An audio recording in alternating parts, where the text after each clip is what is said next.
வணக்கம் online chef நேயர்களே. இன்னைக்கு நம்ம சேனல்ல சம்மர் ஸ்பெஷலாக ரொம்பவும் ஈஸியான மேங்கோ லஸ்ஸி எப்படி செய்கிறதுன்னு தான் பார்க்க போகிறோம். லஸ்ஸி செய்யும்போது வெறும் தயிரை வச்சு செய்கிறத விட ஏதாவது ஒரு ஃப்ரூட்டை சேர்த்து லஸ்ஸி பண்ணுனா ரொம்ப ரொம்ப டேஸ்ட்டாகவும் இருக்கும். அதே சமயம் அந்த ஃப்ளேவரும் செம்மையாக இருக்குங்க. வாங்க மேங்கோ லஸ்ஸி எப்படி செய்கிறதுன்னு பார்க்கலாம். மேங்கோ லஸ்ஸி செய்கிறதுக்கு நான் ஒரு நல்ல பழுத்த பங்கனப்பள்ளி மாம்பழம் எடுத்திருக்கேன். இந்த மேங்கோவை கட் பண்ணி தோலை ரிமூவ் பண்ணிடலாம். மேங்கோவை இந்த மாதிரி பாதியாக கட் பண்ணிவிட்டு அப்படியே இந்த சைடும் கட் பண்ணிக்கங்க.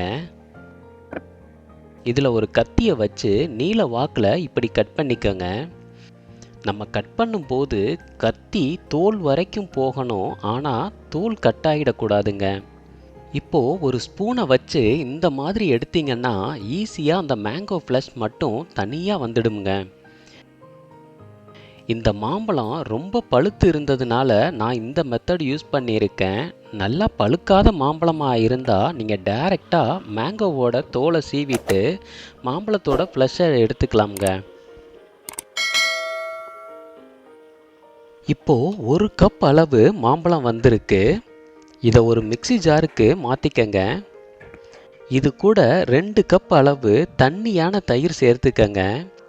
தயிர் ரொம்ப கெட்டியாக இருந்தால் கொஞ்சமாக தண்ணி சேர்த்துக்கங்க. அப்போ தான் லஸ்ஸி குடிக்க நல்லா இருக்குங்க. கூடவே 4 டேபிள் ஸ்பூன் அளவு சர்க்கரை பவுடரும் 1/4 டீஸ்பூன் அளவு ஏலக்காய் தூளும் சேர்த்துக்கங்க. இது கூட கொஞ்சமாக ஐஸ் கியூப் சேர்த்துக்கங்க. இது ஆப்ஷனல் தான். இப்போது இதை நல்லா அடித்து எடுத்துடலாம். நீங்கள் பார்த்தாலே தெரியும், லஸ்ஸியை நல்லா அடித்தாச்சு. இந்த கன்சிஸ்டன்சியில் லஸ்ஸி இருந்தால் தான் செம்ம டேஸ்ட்டாக இருக்குங்க.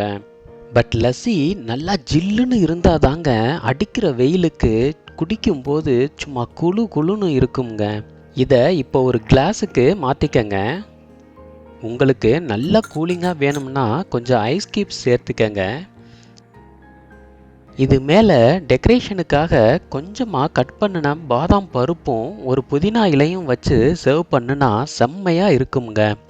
இவ்வளவு தாங்க, குளு குளுன்னு மேங்கோ லஸ்ஸி ரெடி ஆயிடுச்சு. நீங்களும் இதை வீட்டில் ட்ரை பண்ணிவிட்டு உங்கள் கமெண்ட்ஸை வீடியோ கீழே மறக்காமல் பதிவு பண்ணுங்கள். இந்த வீடியோ உங்களுக்கு பிடிச்சிருந்துச்சுன்னா லைக் பண்ணுங்கள், ஷேர் பண்ணுங்கள், கமெண்ட் பண்ணுங்கள். மறக்காமல் நம்ம ஆன்லைன் செஃப் சேனலை சப்ஸ்கிரைப் பண்ணுங்கள். மீண்டும் இது போன்ற ஒரு நல்ல வீடியோவில் உங்களை சந்திக்கும் வரை உங்களிடமிருந்து விடைபெறுவது உங்கள் ஆன்லைன் செஃப். தேங்க்யூ.